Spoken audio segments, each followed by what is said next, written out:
under some type of spell or have some type of black cloud float over your head, is there a way to remove a spell that someone might have put on you? Without a doubt. And most of the time, my grandmother would use this spell that she learned from her mother, and my family never would have or do anything bad, because any kind of bad energy that you put out there comes back to you, and you don't even want to mess with that.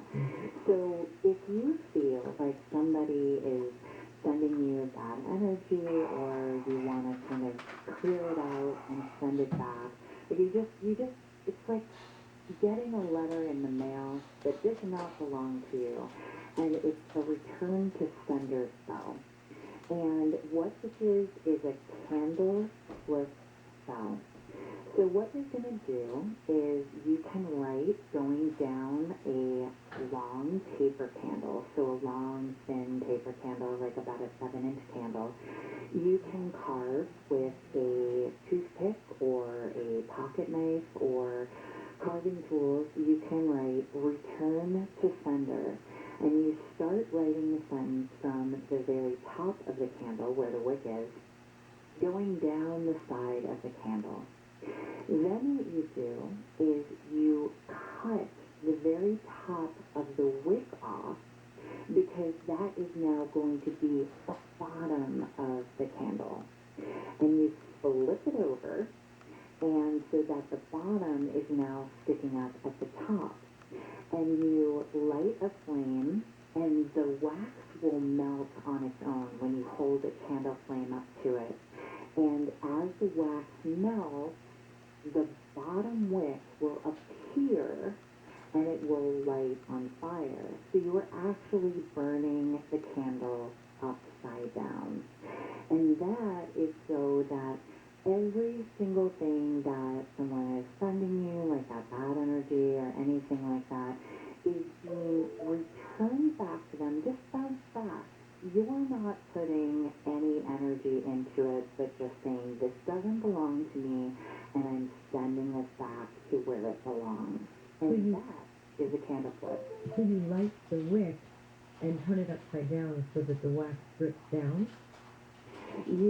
What you do is you actually, if you're holding the candle right side up, you write the words return to sender from the top where the wick is, going down to the base of the candle.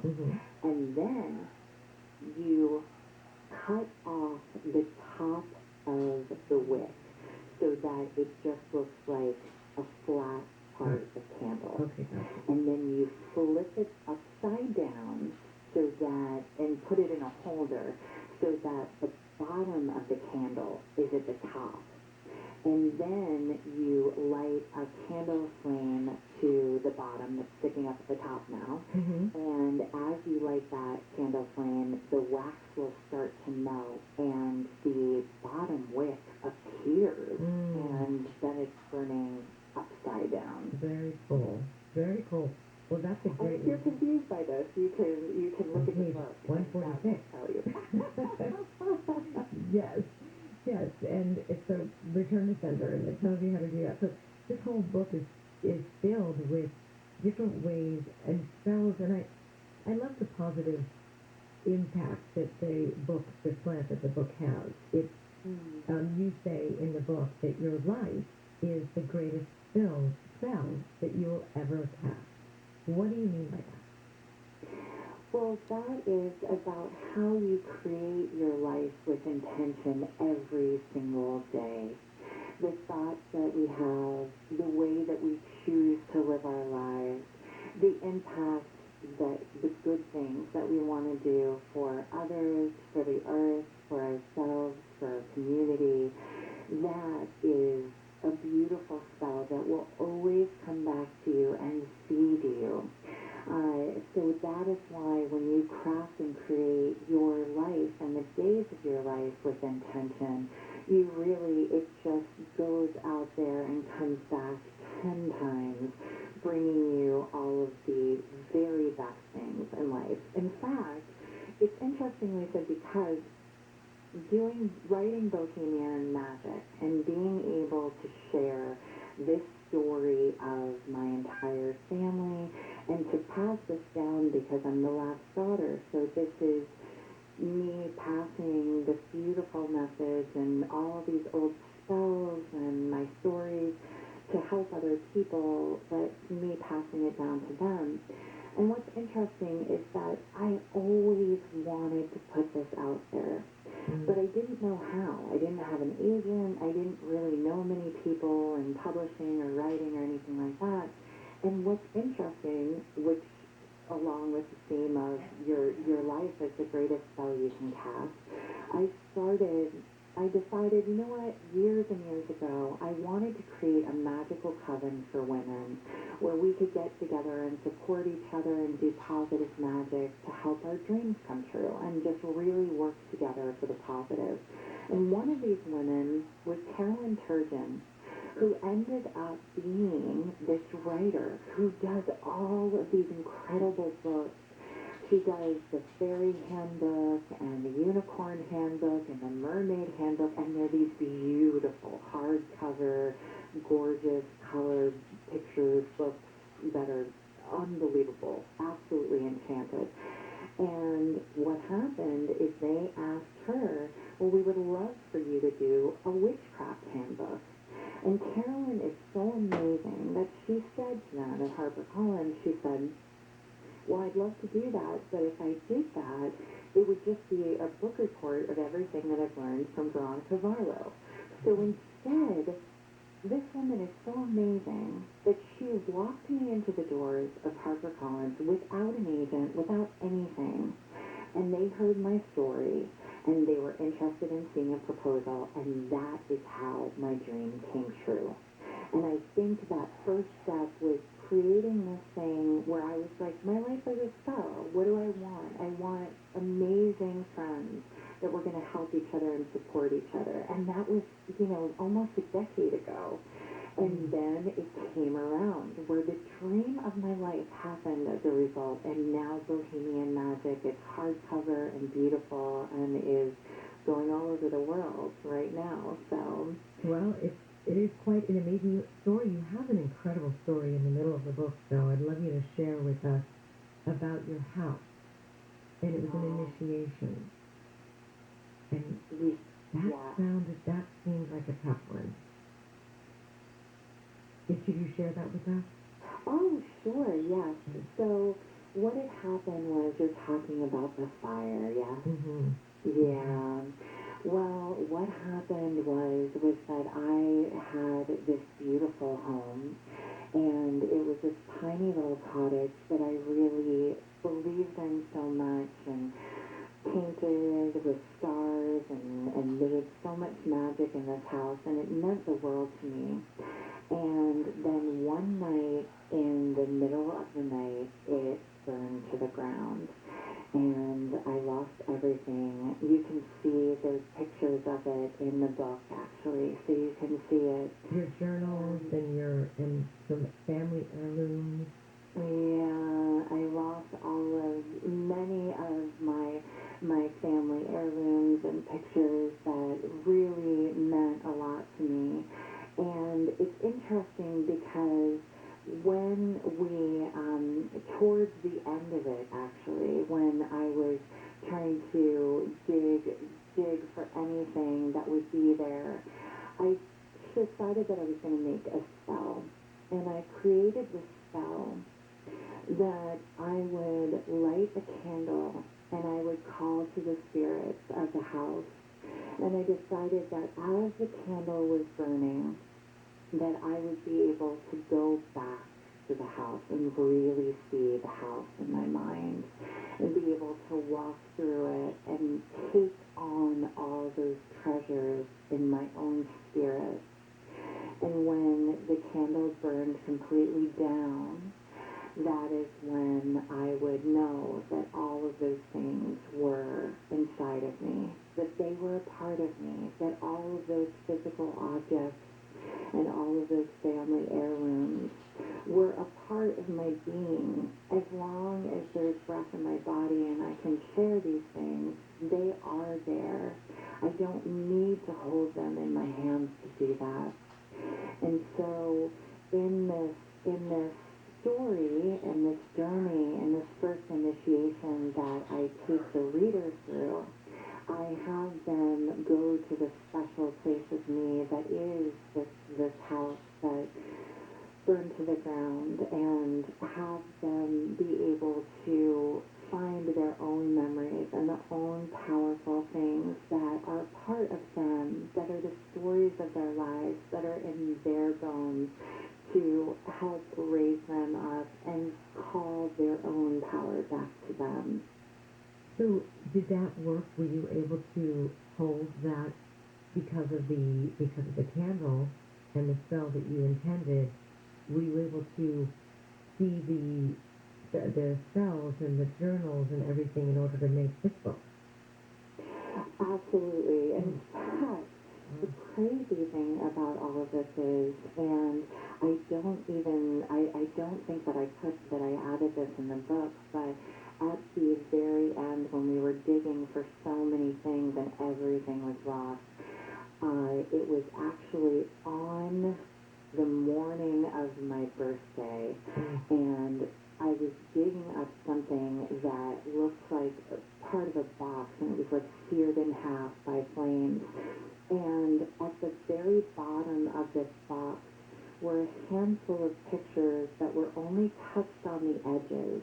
And they were a couple of family photos of my grandma, of my parents, that really meant a lot to me, and some of my old familiars that, like the dog that taught me how to walk, Sneaky, and things like that, pictures were there at the bottom of this thing. And at the very bottom of this box, the very bottom thing, was a birthday card that I had saved from my grandma, and it was the last birthday card that she wrote to me when I was 12 years old. And I thought, she is with me right now, and she's saying, all of this is within you, and here's your birthday gift, here's a couple little things for you to treasure, but all of this is within you, and I'm watching over you. Wow, that's a lot to take from something, especially from the devastation of losing everything. To get that blessing in there is really a hard thing to do, but you did it, and it's beautiful. Many people in California have lost their homes, and they understand beautifiers, and they know more than anything that those memories have to live within them, and that's where all of our memories live. If we have crossed over loved ones, we keep them alive by the memories that we hold with them, and that keeps their frequency close to us. And that's, I think, how you feel and sense people, is if you hold those memories close to your heart. And is there a particular spell that you know to do that can call in crossover loved ones? That is an excellent question, Lisa. I talk to them every single night before I go to sleep.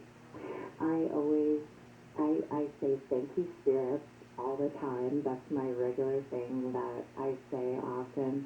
And by talking to them and regularly, every single night before I go to bed, I'll say good night to them, and I call them out by name, and I'll thank them for things that are happening, things that they put in my path, or I'll ask for their help.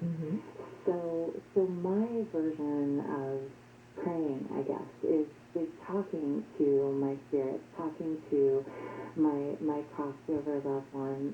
I think that also when you look at pictures of them, I think that there's something about the magic of that and lighting a candle. My grandmother always believed that the spirits could only see the flame from a candle, that they can't see electric light. So when you're burning a candle, she believed that calls the spirits closer. She also believed in Bohemian magic, that if you were going to carve a candle, say, if you were going to magically carve a candle for an intention, for something that you wanted to bring into your life, or something that you want to say to someone on the other side, You can carve those words or a special word or a special name to communicate with someone on the other side. And when you burn it down on this plane, it burns up on the other side. So as the candle starts to disappear here, your spirits, your loved ones on the other side suddenly see this candle appear from you. So it's a secret message. And it starts building so that they have a candlelit altar from you on the other side with a message to them, or a message of something that you want to create in your life that they can also help guide you with. So that, my grandmother really believed in the communication with candles to the other side. That's fascinating. I mean, when you go into a church, you see candles burning for those that cross over, and you can light a candle for those that cross over. This must be something that's very well repeated throughout history. And I know Raymond Moody did certain work around the flame and the mirror. It makes a lot of sense that it can bring in the frequency of the lost loved ones. Go ahead.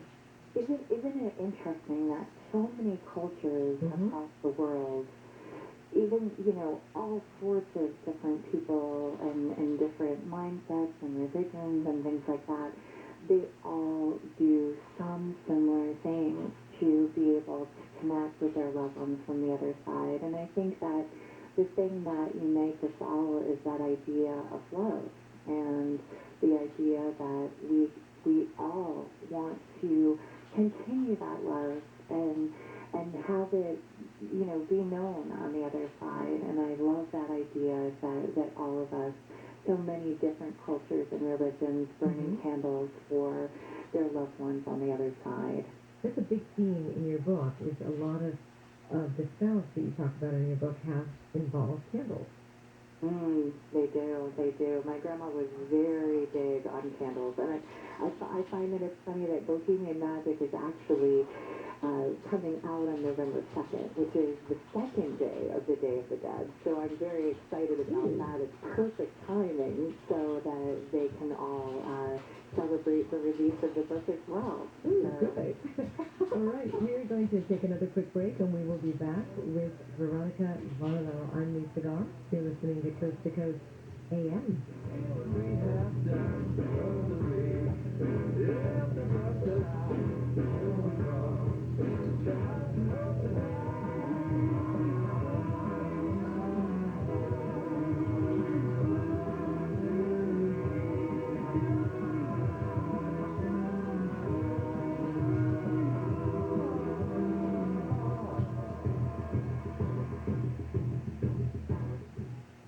Radio advertising can connect your business with holiday shoppers wherever they go.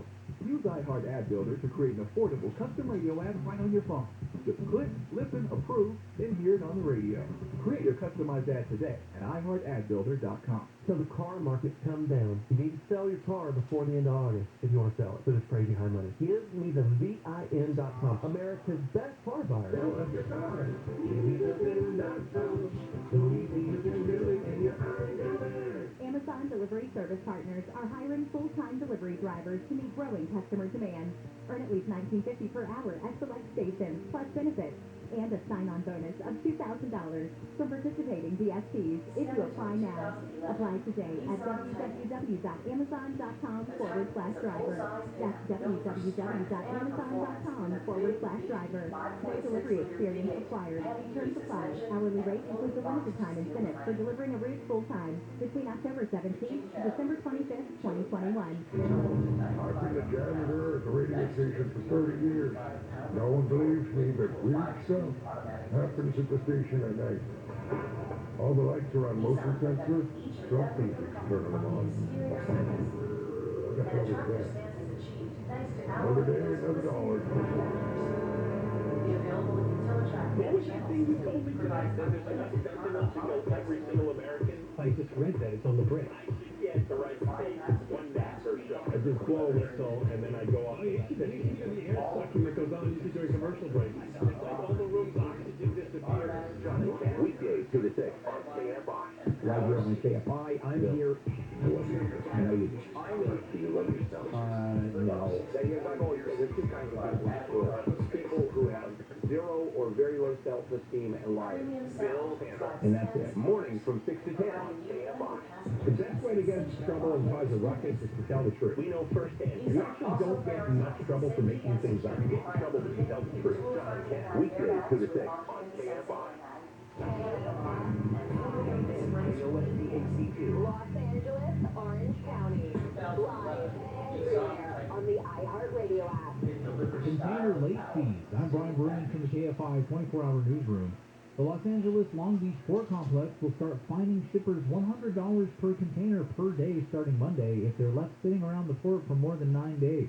By no means am I intending this amendment to generate revenue for the Port of Los Angeles. The purpose here is to drive behavioral change. Get the cargo off the terminals and move empties through, move the exports through. Port of LA Executive Director Gene Soroka estimates the fee applies to 40% of the containers moving through the port, which is dealing with a massive backlog at the Twin Harbors. The ports handle 40% of all shipping containers entering the U.S. As of Friday, more than 150 ships are in the waters off the SoCal coast waiting to unload their shipments. Actor Alec Baldwin has spoken publicly for the first time about the death of a cinematographer on the set of the movie Rust. I can't answer any questions about the investigation. I can't. It's an active investigation in terms of a woman dying. Baldwin confirmed he had met with Hutchins' husband and 9-year-old son and said her husband was overwhelmed with grief. Hutchins was killed when Baldwin fired a prop gun that had live ammunition in it after being told it was safe. Baldwin said he doubted production on Rust would start up again. The nation's largest guaranteed income pilot program is starting to accept applications. The Big Leap program will provide $1,000 in cash to 3,200 households. To be eligible for the program, applicants must live in LA and live at or below the poverty level. They must also have a dependent child or be pregnant and have had a financial or medical problem related to COVID-19. Dodgers slugger Albert Pujols says he wants to keep playing baseball until he can't do it anymore. He just finished his 21st season in the major league. He's racked up 679 homers and ranks 5th on the all-time home run list. Pujols signed a 1-year deal with the Dodgers after being released by the Angels in May. People in LA are being encouraged to foster and adopt animals because shelters in the city are near capacity. LA Animal Services says its 6 locations are full of dogs and cats that are spayed and neutered, microchipped, vaccinated, and ready for adoption. Officials say people planning to give their pets up at shelters should try to find an alternative option. SoCal weather from KFI, low clouds and fog near the coast. Some drizzle in places, partly cloudy by the afternoon, highs in the 60s to low 70s at the beaches, upper 60s to mid-70s in metro LA and OC, upper 60s to mid-70s in the inland valleys, and low to mid-70s in the inland empire. Right now it's 55 degrees in Woodland Hills, 59 in Culver City, 61 in Brea, and 61 in Buena Park. We lead local from the KFI 24-hour newsroom. I'm Brian Bruman. Turning KFI traffic, we do have a crash in the North Hollywood area, 170 northbound at the 101, that is the 2 left lanes blocked. New Ontario on the 10 eastbound of Euclid, look out for a wreck in the right lane. And to Ontario, work zone on the 10 eastbound between Haven and the I-15, the 2 right lanes shut down there. In Mid-City, 10 eastbound of Vermont, a crash blocking the right lane. KFI in the sky helps get you there faster. I'm Jonathan White. We survived winter in Siberia, my mother told me, by literally eating dirt. Hello, I'm John Aquarian, owner of Rooter Hero Plumbing. I can't imagine living like that, but dirt, my mom told me, had nutrients. We are so fortunate to live in the world's richest country, but every day children go hungry. At Rooter Hero Plumbing, we want to help, so we're bringing back our Hero Help program. Before COVID-19, we fed the homeless, adopted families, and cleaned the bay, but our most popular program was handing out canned goods. Rooter Hero will once again hand out food with no questions asked. Simply pull up in your car and we'll help your family. Go to rooterhero.com/HeroHelp for the date and location. If you want to donate canned goods, call us at 866-77 for a Rooter Hero Plumbing location nearest you. Thank you.